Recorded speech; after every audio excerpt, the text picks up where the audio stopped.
Magandang umaga mga kapuso. Alam naman po natin ang latest sa lagay ng panahon ngayong Huwebes. Mula po yan kay Ana Clorin Horda, ang weather specialist mula sa Pag-asa. Magandang umaga po, Miss Ana.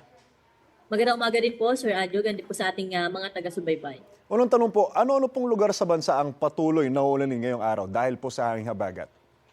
Yes po, dahil pa rin sa habagat, asahan natin na mga karanas na mga pabugso-bugsong pag-ulan. Itong bahagi po ng Palawan, pati na rin po itong Zambales, Bataan at Occidental Mindoro. So posible pa rin po yung malakas na mga pag-ulan dyan.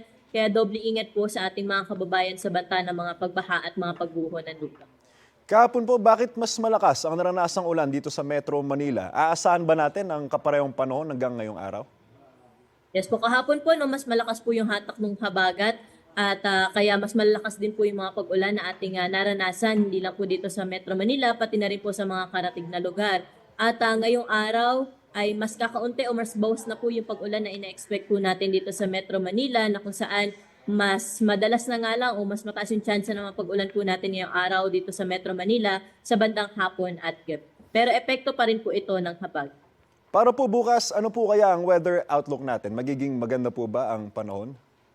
Improving weather condition po, Sir Andrew, yung inaasahan po natin sa malaking bahagi po ng ating bansa bukas dahil nga ina-expect natin nahihina po yung ating habagat. Pero dun po sa bahagi po ng Palawan, Occidental Mindoro ay mananatiling maulap pa rin po ang kalangitan bukas at may mga kasamang pag-ulan. Pero dito po sa atin sa Metro Manila at sa ibang bahagi nating kapuluan ay generally maaliwalas na po yung panahon bukas o mas maaliwalas na po yung panahon bukas. Kung may mga pag-ulan man, mga panandalian na lamang sa hapon at sa gabi.